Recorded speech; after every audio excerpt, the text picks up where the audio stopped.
Kuri uyu munsi tariki 15 z'ukwezi kwa gatatu umwaka wa 2024 mu karere ka Gatsibo nibwo twizihije umunsi mukuru w'umugore. Vice Mayor akaba yagize impanuro atanga ku bagore ndetse n'abakobwa bato, ndetse n'ibintu byahabereye cyangwa se umuhango ko wagenze neza cyane. Ni Kabasi TV show, yageze ukurikirane uko byagenze tukubereye hafi kugira ngo tukugezeho amakuru y'akabarore cyangwa se amwe mu karere ka Gatsibo ndetse no ku rwego rw'igihugu. Ni Kabasi TV, tubiro gukora subscribe. We love you so much.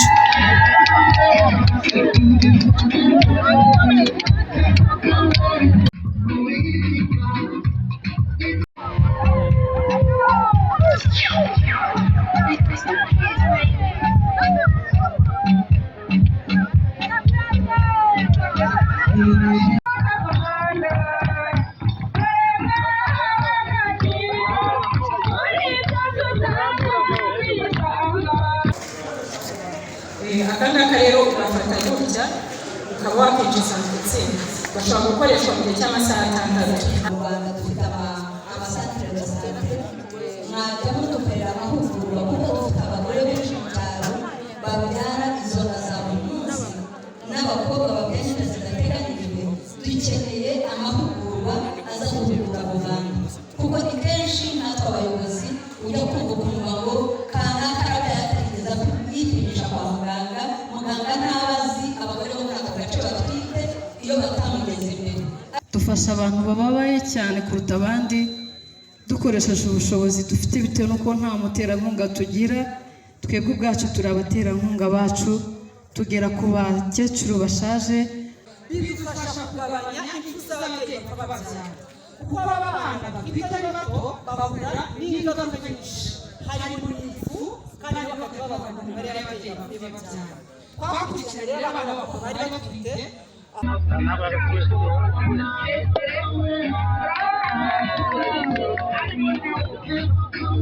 umunsi wanyu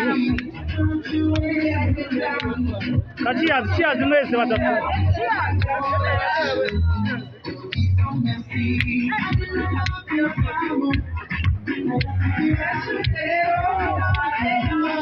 Wishimira wenda nk'abagore bo mu karere ka Gatsibo dufata nk'akarere ko mu byaro rusange?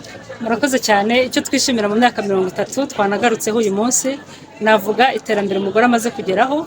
Icya mbere mu myanya ifata ibyemezo nk'uko mwabibonye mu nzego zitandukanye, ariko no mu iterambere, mu bikorwa bizana amafaranga, mu bikorwa bizana ubuzima bwiza mu muryango. Hanyuma hari ibindi twabonye, harimo batangiye gukora inganda, abandi bajya mu bikorwa twitaga ko ari iby'abagabo, umumotari, gucuruza pesi de shanje. Ni inspiration mwabahaye kugira ngo buri mugore mu cyaro atinyuke kubona nk'abiri? Murakoze cyane. Ntabwo nzi niba navuga ko ari twe nk'akarere cyakora nibyo, ariko cyane cyane nk'uko nabo babyivugira, icyerekezo cy'umugore, indoto z'umugore cyane cyane bituruka ku cyerekezo cy'umukuru w'igihugu cyacu. Abenshi niyo bavuga, niyo mubumva, ni icyerekezo cyo kwigira. Rero natwe nk'ubuyobozi twagendeye muri uwo mujyo wo guhereza umugore ijambo. Ejo bundi twibuka cyangwa duserebura uyu munsi ku nshuro 30, nyakubahwa Perezida wa Repubulika yagarutse mu gaciro k'umugore. Rero umugore iyo umuteje imbere, ubuteje umuryango imbere, ubuteje igihugu imbere. Nicyo kibidutera, natwe tukagenda mu murongo w'igihugu cyacu, tugashyira umugore ku isonga mu bikorwa bitandukanye. Vice Mayor, wenda ubwo mu kijyana n'iki ngiki twabonye umudamu yitinyitse umumotari, bimenyerewe ku mirimo y'abagabo, abandi badamu bamufate urugero n'abashiki bacu. Murakoze cyane. Ubundi umunsi nk'uyu nguyu uba ari mwiza cyane mu gutanga ingero ku bandi bagore ko ibintu bishoboka. Icyo twabwira abadamu cyangwa abagore muri rusange ni uko bakwiye gutinyuka. Nta murimo wagenewe umugabo, nta murimo wagenewe umuhungu, ahubwo ibikorwa byose bisaba ubushake. Iyo umuntu afite ubushake akagira n'ubumenyi, icya mbere abagore bahawe amahirwe yo kwegera ubumenyi binyuze mu mashuri yaba arasanzwe n'ay'imyuga. Niba afite ubumenyi, nagira ubushake, ibindi byose birashoboka.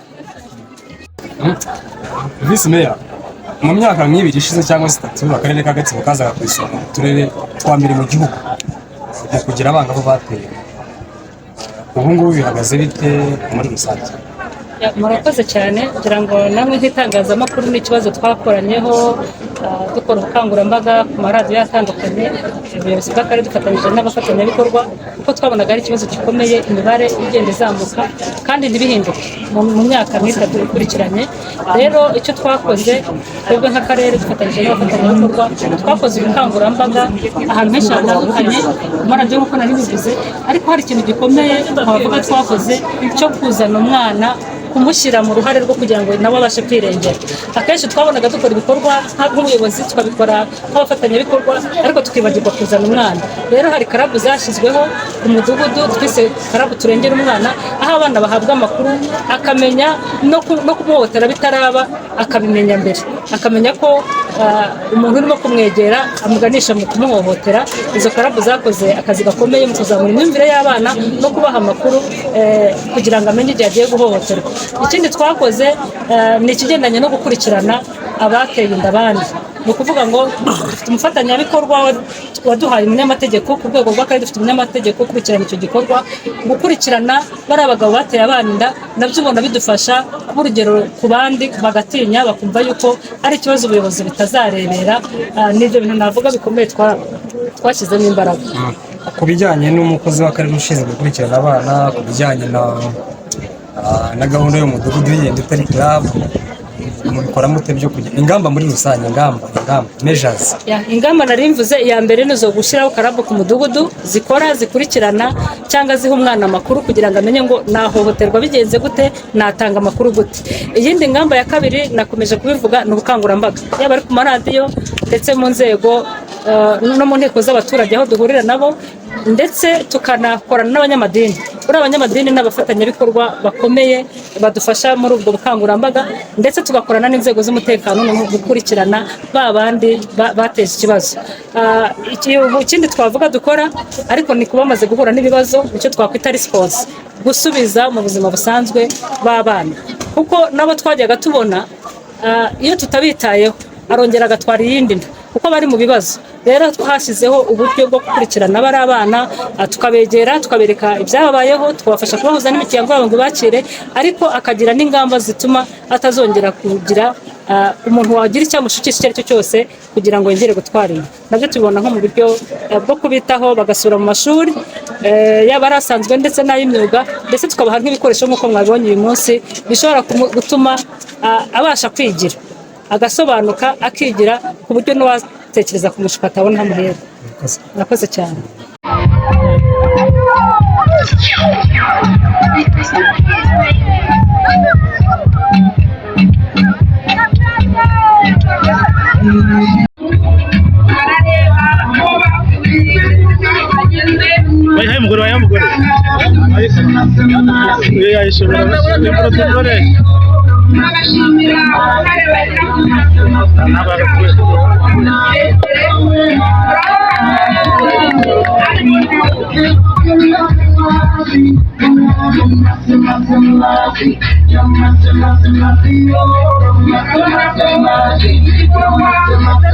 Cheers!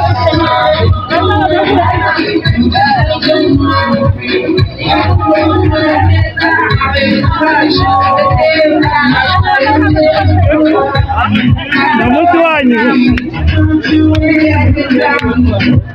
Cheers mwese badapfa.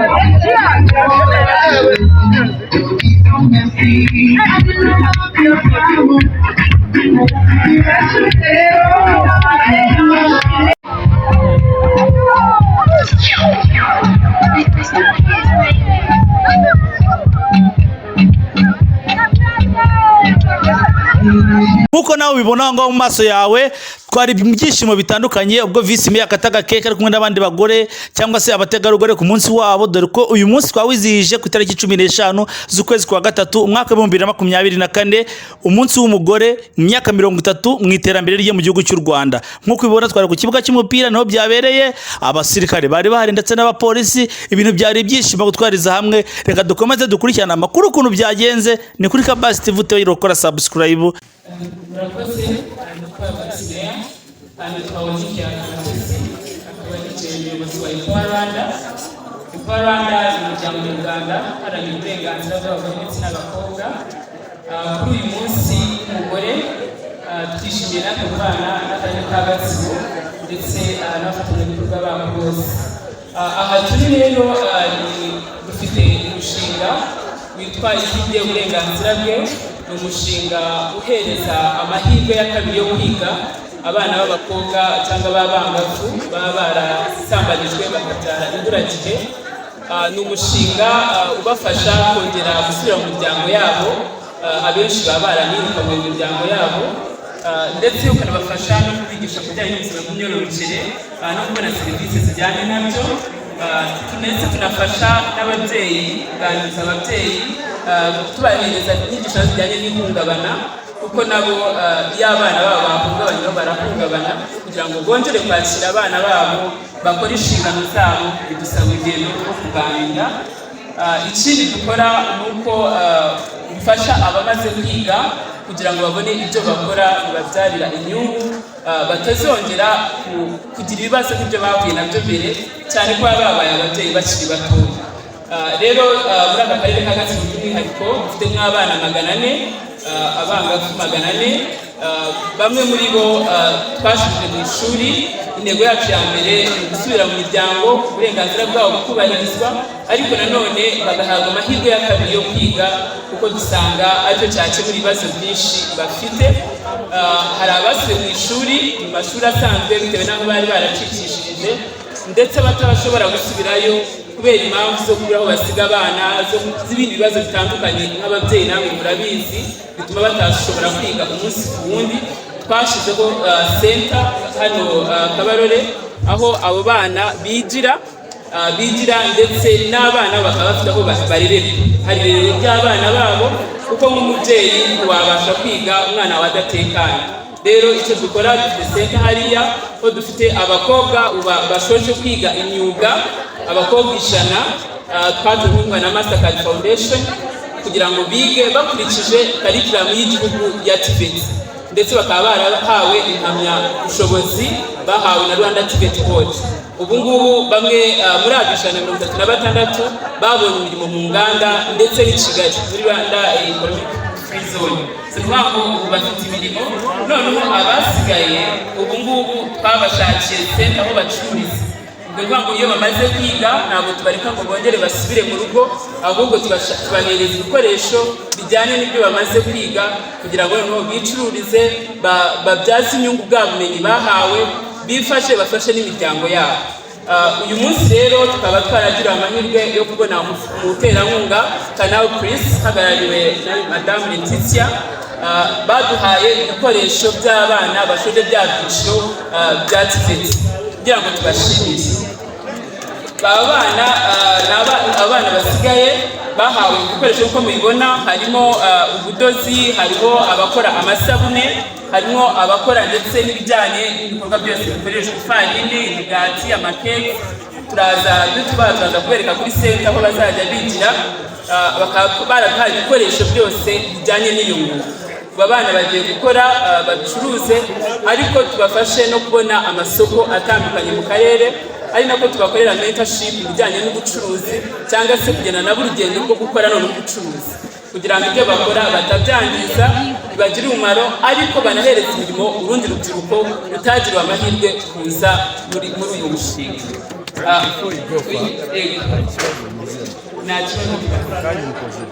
Mufite na namba nini urimo gufasha, nibaze ko muri bukomeze. Ahubwo nge nibaza porogaramu yanyu ntabwo ifite prevention, ifite kwakira bahuye n'ibibazo gusa, nta prevention mufitemo ku buryo hataboneka abandi bashyaho. Narimo kandi gusobanurira, niba ngo twebwe ubundi kwa Rwanda ireba kuri kurwanya ihohotera ishingiye ku gitsina, ariko tukanafasha abahohotewe. Muri ibi bikorwa dufite hano ni muri response, cyangwa se mu gufasha abahohotewe kugira ngo bongere basubire mu buzima busanzwe. Ariko mu rwego rwa prevention cyangwa se kurinda ihohotera, dukora ubukangurambaga butandukanye. Nyakubahwa Visi Meya arabizi, duhora mu manama, duhugura inshuti z'umuryango nk'abantu baba hafi imiryango, duhugura ndetse n'abayobozi b'inzego z'ibanze mu bijyanye na prevention, ariko tukagira na community outreach campaigns, cyangwa se ubukangurambaga muri communities, mu nteko z'abaturage. Tujya dukoresha n'itangazamakuru nk'ikintu kigera ku baturage benshi, tunyuze ku maradiyo, kuri televiziyo, tugira ibiganiro bitandukanye ku buryo tuba tugerageza gukumira, ndetse ngira ngo wenda nanishimira ko n'imibare y'abana baterwa inda muri Gatsibo yagabanutse, nibaza ko dufitemo contribution itari ntoya. Rero nyakubahwa visi meya n'umuyobozi wese muri aha, ibi ni bimwe mu bikoresho twazanye kugira ngo tugaragaze hano abana bacu rwose mubagane.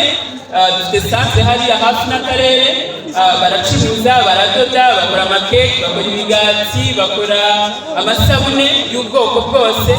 Ubwo abantu bamwifuza bafite ubukwe, bashaka amakeki, bashaka imigati, mwayibariza hariya. Duteze imbere abakobwa bacu kugira ngo bahereze imirimo n'urundi rubyiruko, ariko nabyo nubwo ari muri response nabyo ni prevention, kuko uwahohotewe bivuze ko ahohoterwa rimwe ntiyongere guhohoterwa. Rero imwe warinze cyane cyane uwabitewe n'ubukene cyangwa se n'ubuzima butari bwiza, ubugabanyije ihohotera ryakujya kumukorera cyangwa ryakorerwa n'umwana we cyangwa se murumuna we, cyane ko abashobora kumufasha. Rero ni muri urwo rwego ngira ngo tubashimire cyane nyakubahwa visi meya ndetse n'inzego z'umutekano dukorana bibi cyane tuba turi kumwe muri ibyo biganiro bitandukanye byo guharanira kuvuga uburenganzira bw'umugore ndetse no kumenyekanisha amategeko ajyanye n'ihohoterwa rishingiye ku gitsina ndetse n'ibihano bihanishwa abahohotewe. Ariko noneho n'urwego rwo kugira ngo dufashe abahohotewe kubona ubutabera ndetse no guhiga abandi babahohotera, twagiranye partnership cyangwa se imikoranire na Sector Foundation, aho baduhaye umwavoka uhoraho ku karere. Ntabwo uwo mwavoka arahari akurikirana ibibazo bya bano bana ku buntu, ndetse na ba bagabo gito bihakana abana babo tubafasha gukora DNA kugira ngo ababyihakana babyemezwe n'amategeko. Murakoze cyane.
yashize nk'uko bizwi ko abagore bafatwaga nk'abantu baciriritse ndetse n'amashuri yabo akaba makeya, ariko ubu tuvugana kuri iyi leta ya Paul Kagame abagore bamuritse ibikorwa byabo bakoze cyangwa bagezeho ndetse bagafasha na bagenzi babo kwiteza imbere mu karere ka Gatsibo. Reka dukurikirane turebe. Tubwire ibyo mukora ndetse naho mumaze kwigeza. Murakoze cyane. Nitwa Kantengwa Nora, ntunganya ubwiza bw'abagore, nambika abagore, nkora muri centre ya Kabarore. Nk'insanganyamatsiko yacu uko itubwira imyaka 30 umugore mu iterambere. Nkurikije umugore wenda nge n'abanzi wa kera siwe ngewe w'ubu, kuko ni umugore wabasha kwishyura serivisi z'abana. Urugero nk'abanzi Kabarore baranzi imbere abana batarabaje, tugira nk'iyo groupe dufasha abatishoboye nk'abagore, ni byinshi byagejejeho. Ntabwo ndi umugore wasaba umugabo, icyo nkeneye cyose ndakira. Murakoze cyane. Mfite abana 8 nigisha, hari n'abandi nabashije kureba. Abanyamuryango ejana dufasha abantu bababaye cyane kuruta abandi dukoresheje ubushobozi dufite bitewe n'uko nta muterankunga tugira.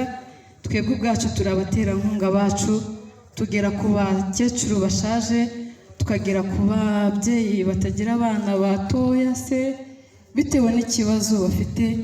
Tugera mu bitaro, ejo bundi twasuye CHK dusura ba bandi batagira ababareba. Haba nifuza ko n'undi wese uri hano yagira umutima w'urukundo akajya abasha kugera ku bantu bababaye cyane, kuko ariyo ntego yacu. Murakoze cyane. Arakoze.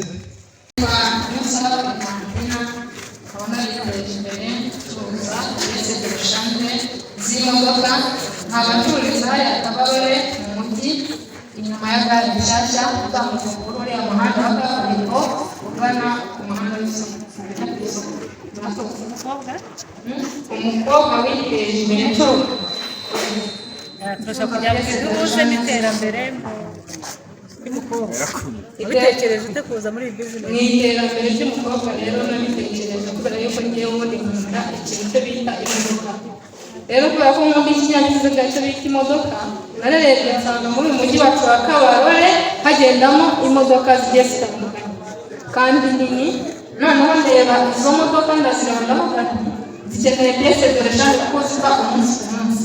Rero n'iyo bizinesi izagira ikinyezaho umwana w'umukobwa abasha gutera imbere niba asabiza ababyeyi ku bintu bye nkenera buri munsi. Murakoze cyane. Nitwa Kabarore Regina, gusa nahangaha ndi umubyeyi witeje imbere, ntuye Rugarama Gatsibo. Ubwo rero mbona ikinyobwa cyitwa uruvange, ubwo mureba ni duke cyane nubwo imvura yaramukirwa, ariko uruganda ruto, ariko runteje imbere, teje n'umurimo imbere ndetse n'akarere muri rusange n'igihugu. Murakoze. Ni ukuri umubare w'abakozi ufite harimo abagore bangahe? Yego, umubare w'abakozi ufite rero mfite abakozi 33, abadamu n'abadamu 11, abagore yego mu Kinyarwanda. Nibyo urakoze cyane kunyunganira. Ni abagore 11. Mu by'ukuri byaduteje imbere, nabo harimo abadafite abagabo babashije kurihirira abana amashuri kugira ngo n'ubu bari kurangiza, kandi babashije mbese kwibeshaho ntibasabiriza, mbese bameze neza. Ni abagore muri rusange bafite imyumvire myiza mu kigo cyacu, mbese iterambere muri rusange ibyo byatugejejeho kandi turacyanakomeje kuko iterambere ry'igihugu. Murakoze cyane. Amazina Mbabazi Desire, mbanje gushimira Imana yaduhaye umunsi kandi namwe bashimira abayobozi mwadutekereje mama imbere. Nanjye ni umudamu witeje imbere ariko mbikuye muri koperative Ingenzi ikorera inaha muri Kabarore muri Gatsibo, dukorera hano hepfo mu Gaciro, ariko ubu dusigaye dufite uruganda mu Gaciro. Nta handi kwiteza imbere rero nabikuye muri ino koperative, ndi umunyamuryango wayo. Muri ino koperative dutunganya ibikomoka ku musaruro w'imbuto, tukaba dukora amajuisi atandukanye, amajuisi ya pashoni arimo amatunda, amajuisi ya mango ariho umwembe, tugakora n'amawayini, dukora wayini za payinepo, dukora banana wayini, akiri niryo zina rya wayini yacu. Dukomeje rero gushima ko dukomeje gutera imbere kandi byinshi turimo turagenda tugeraho.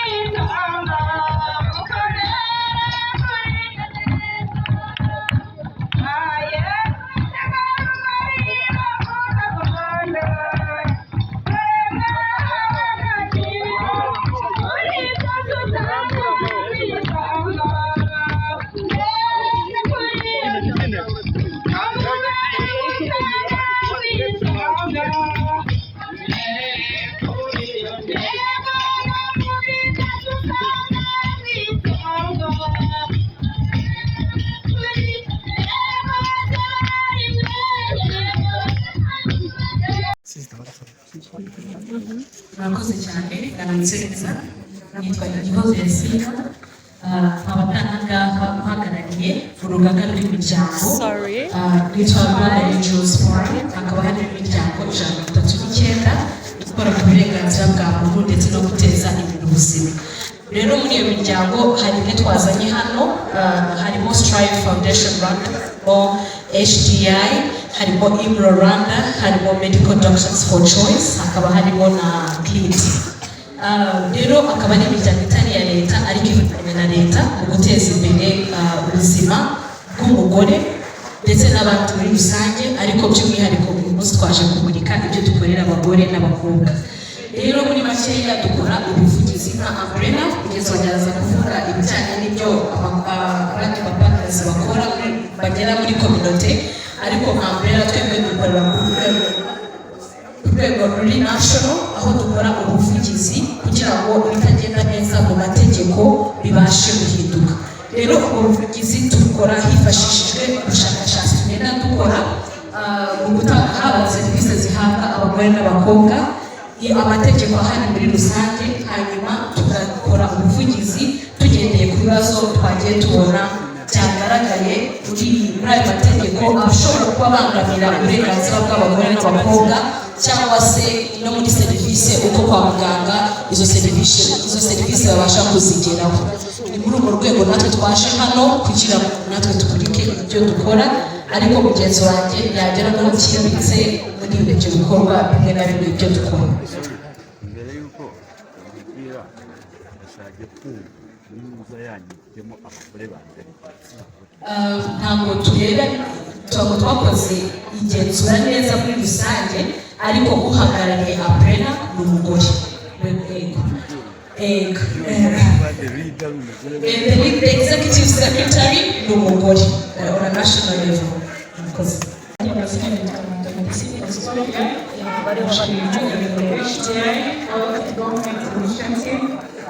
Ibyo dukora dufasha abantu mu bijyanye n'ubuzima ndetse n'uburenganzira ku buzima. Rero mu byo twazanye kumurika, ntabwo umugore yatera imbere adakoresha uburyo bwo kuboneza urubyaro muri serivisi dutanga, harimo n'uburyo bwo kuboneza urubyaro kugira ngo umugore atere imbere, kuko agomba kugenda igihe cyose yifuza kuba yabyara kugira ngo iterambere ndetse n'iby'umuryango n'igihugu muri rusange kugira ngo bigende neza. Rero mu byo twaje kumurika hari uburyo bwinshi butandukanye bwo kuboneza urubyaro. Bifuza kuboneza urubyaro bakoresha uburyo buboneye cyangwa yihitiyemo. Ubwo buryo rero hari uburyo butandukanye, harimo uburyo bw'ibinini, harimo uburyo bw'udupira two mu kuboko, harimo uburyo bw'udupira two mu nda, ndetse harimo n'uburyo bwo gukoresha inshinge, ndetse tutibagiwe udukingirizo kuba ubwo buryo bahitamo bwo kuboneza.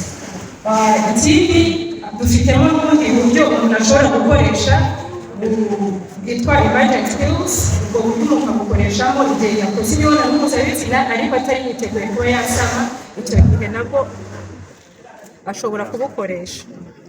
Ikindi rero amasaha atarenze 72 ahereye igihe yakoreye imibonano mpuzabitsina. Rero muri ubwo buryo bwa emergency pills harimo uburyo bwinshi butandukanye, harimo izitwa za Norlevo, harimo iza Rofoke ndetse na za Mikorojino, nazo umuntu ashobora kuzikoresha bitewe n'ubushobozi afite. Izi rero za Mikorojino zo no kuri centre de santé ushobora kuzibona kandi zo bazitabira n'ubuntu. Ikindi rero ntabwo umugore yagira iterambere atagize n'isuku mu gihe cy'imihango. Rero muri icyo gihe cy'imihango harimo ibikoresho bitandukanye bitewe n'ubushobozi umuntu afite. Dufite akangaka bita menstrual cup, akangaka nako umuntu ashobora kugakoresha mu gihe wenda adashoboye kubona context nk'uko twese dusanzwe tubizi. Akangaka rero umuntu ashobora mugenzi wanjye reka abereke ukuntu gakoreshwa. Akangaka rero ugafata gutya ukaba wakwinjiza ndetse bashobora gukoreshwa mu gihe cy'amasaha 6. Nta n'ubwo ushobora no kuba wakwiyanduza. Mu gihe cy'amasaha 6 ushobora kugakuramo ukagura kandi karozwa kongera kariri yise ngo ntabwo gakoreshwa mu gihe cy'akajugunye. Niho gatandukanye n'izi Cotex. Izi Cotex zo uzikoresha nyine ukoresha mu buryo bwinshi butandukanye. Rero harimo na Cotex zifurwa, zo ushobora kuzifura ukazanyaka ku zuba, waba ufite n'ipasi ukaba wayitera. Udafite ubwo buryo bw'izo Cotex nanone ushobora gukoresha agatambaro k'isuku ugafura ukakanika ku zuba, waba ufite ipasi nabwo ukaba wagatera. Iri kubangamira ngo wabuze amafaranga yo kugura Cotex kandi ubwo buryo bwose buhari.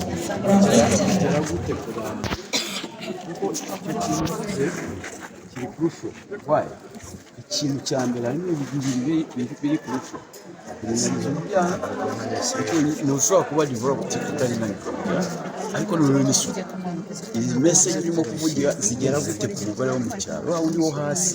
Murakoze cyane. Twebwe nka HTI tugira community outreach, twagenda tubasanga mu byaro.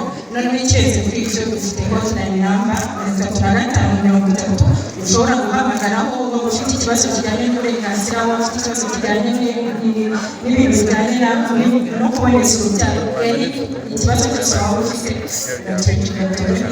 kandi na advocacy ku maradiyo n'ibiseke zose guverinoma yacu ishobora kubikora. Akabazo kamwe yego mama gira hano ndasobanuye. Aka kantu ukogesha amazi akonje cyangwa ashyushye? Ako ngaho uburyo gakozemo ntabwo uburyo gakozemo ntikashobora gutuma wagira ikibazo cy'amafuti cyangwa se kagutera indwara. Ushobora gukoresha amazi ashyushye cyangwa koza n'isabune neza ukongera ukakambara. Kandi gafite icyiza no kugomba kuba wakojeje neza ukongera ukakambara, kandi gafite ushobora kugakoresha igihe kirenze imyaka 10. Karizewe mu kukabika, bakabika muri ubu buntu cyangwa gafite agakapu kabugenewe mu gihe ukambaye cyangwa se wongera ugakoresha urongera ukagasubiza agakapu ngako urongera ukagasubiza muri aka gakapu. Uburyo gakozemo niyo katakara hasi ukongera ukakoza ntabwo ushobora kugira ikibazo cyo kugafunga. ureba ko wakogeje n'amazi meza n'isabune. Murakoze.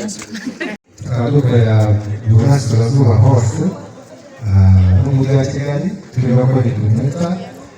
Tukaba rero dufasha abana bafite imyaka 3 kugeza ku 9 tubakangura ubwonko, twigaho kugira ngo bigire icyizere, twigaho kugira ngo bagire imibanire myiza n'abandi ariko bishingiye ku mubyeyi. Intego y'umushinga ni ukugira ngo abana bose bagire uburyo babashishikarira gusoma aho batuye n'ahantu bari. Niyo mpamvu dukorera mu midugudu yose mu karere ka Gatsibo dukorera mu midugudu mu tugari mu mirenge yose ya Gatsibo tukaba rero dufite na community library aho abantu bashobora kugenda bagasesinga aho abantu bahurira bakira ubuzi bagasoma ibitabo ariko tukagira n'amahoro yo gusoma amahoro yo gusoma abana barahura bagasoma bakiga gusoma bakiga kwandika ikinyarwanda neza kuko ubushakashatsi bwakozwe bwagaragaje ko abana bashobora kuba bajya mu mashuri abanza bayarangiza batazi gusoma no kwandika ururimi rw'ikinyarwanda tukaba rero dukorera mu midugudu yose kugira ngo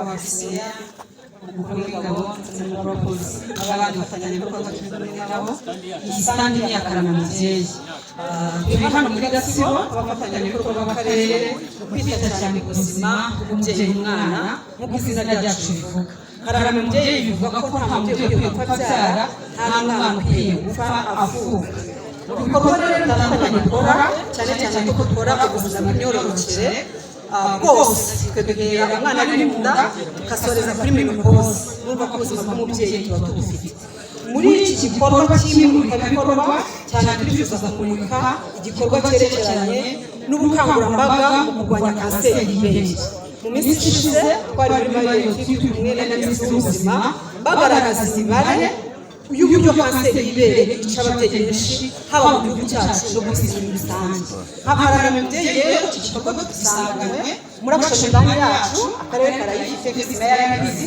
dusanzwe tunabikora mu baturage ariko kuri iyi nshuro nyuma y'uko misanzu ishyira hanze imibare karara mubyeyi natwe dushyizemo imbaraga kugira ngo mu karere ka Gatsibo tubashe gusuzuma ababyeyi bose kanseri y'ibere ndetse n'iy'inkondo y'umura bafatanya n'ikigo nderabuzima tugafatanya n'ibitaro by'akarere ibitaro bya Kiziguro kugira ngo buri mubyeyi wese tumenye uko ahagaze kugira ngo iterambere ribashe kugeraho ku mutegarugori kuko bagomba kuba bari muzima duhanganye rero n'iki cyorezo mbona rero kubwira abateraniye hano bose ko iyo serivisi turi kuyitanga ku buntu baraza kwinjira muri iri tente hari aho twateguye inyuma tutangire tubapime uwo dusanganye ikimenyetso cya kanseri y'ibere dufatanya n'ikigo nderabuzima amatransfer akajya ku bitaro bikuru agahita ahabwa ubutabazi bwihuse kuko iyo kanseri ibonetse ari kare iravurwa igakira ikindi dukora muri aka karere ka Gatsibo nk'uko twabivuze karame mubyeyi twita ku buzima bw'umubyeyi utwite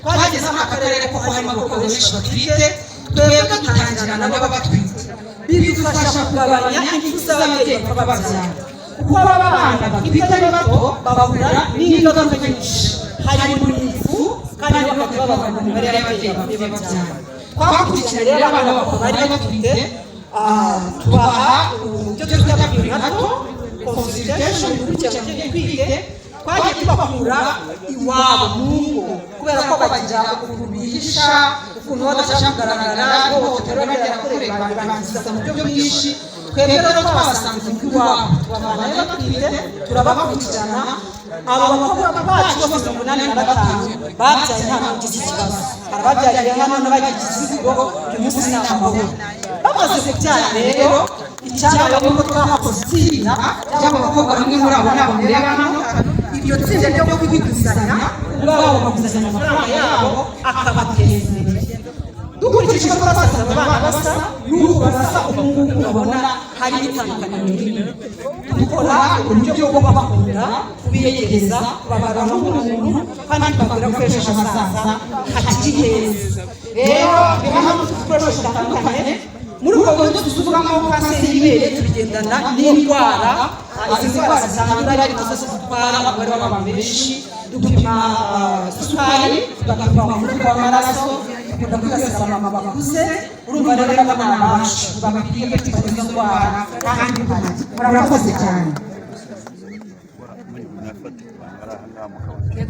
yewe uyu munsi abantu bari hano ababyeyi bari hano hejuru y'imyaka 30 mwese tubahaye karibu uzajya abona umwanya aramusaza muri remwe byose turabikora, turaza gupima glycemie, n'umuvuduko w'amaraso, dutume na kanseri y'ibere, byose turabikora muri iki gikorwa cyo kwita ku buzima bw'umubyeyi. Murakoze cyane, umunsi mwiza ku bagore bagenzi banjye, umunsi mwiza ku bagabo, umunsi mwiza ku muryango nyarwanda.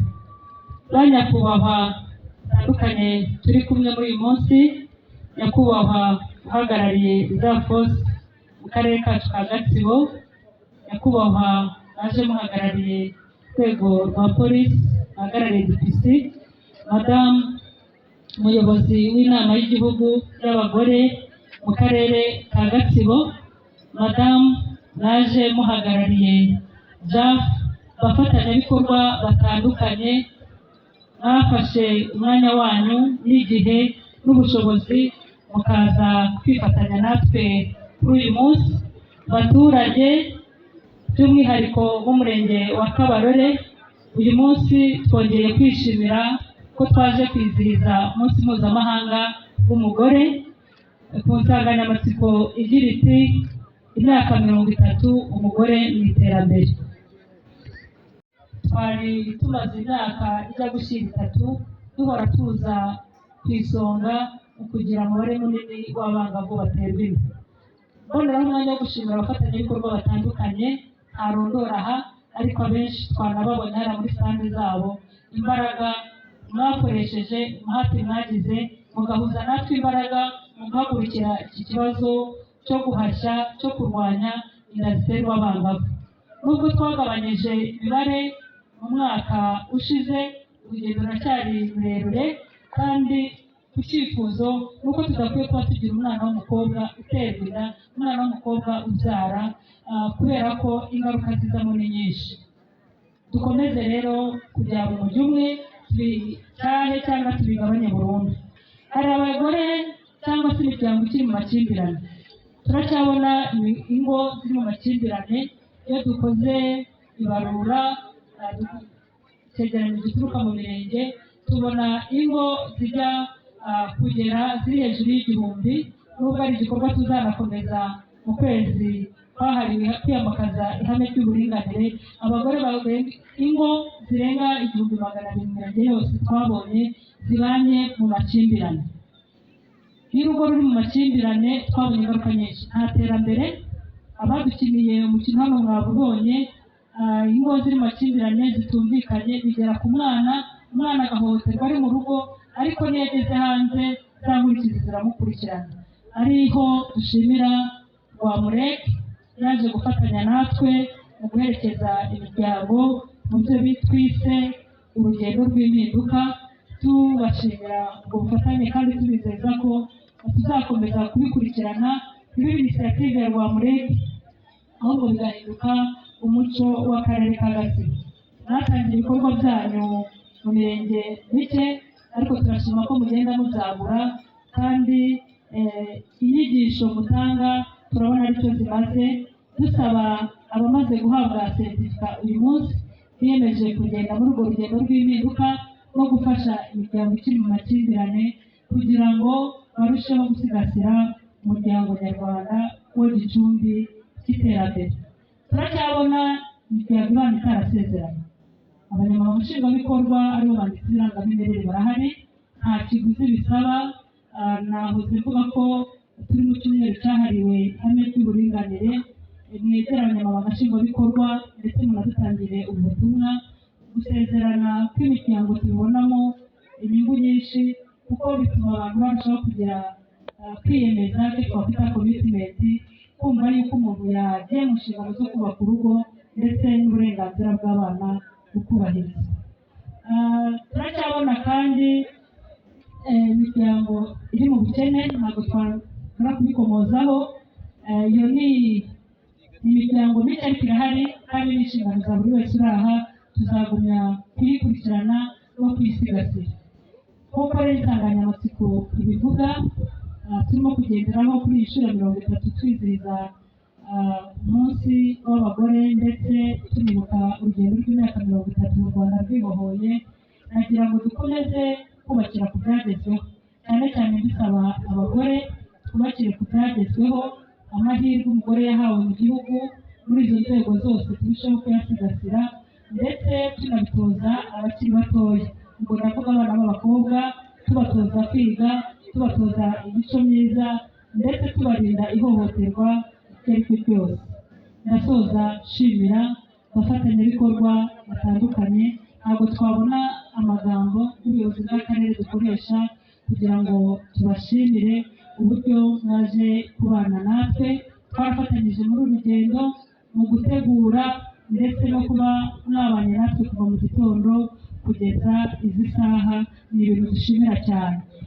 Ni benshi ariko nk'uko twahoze tubivuga tunabireba, ntacyo bitwaye mwongeye kugira ngo mpamagara kugira ngo tubashimire, mwebere mu gihe hejuru kugira ngo tuzirikane inkunga yanyu atari uyu munsi gusa, ahubwo no mu bikorwa by'iterambere.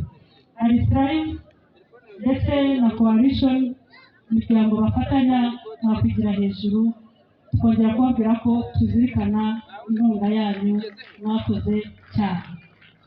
Hari Empower Rwanda, Kanali Chris nabo bagendanye. Empower Rwanda yanahagaze mu izina ry'abafatanyabikorwa kuko yatemerewe na perezida wa JAB, mwakoze cyane, namwe turazirikana inkunga yanyu. Rwamureke,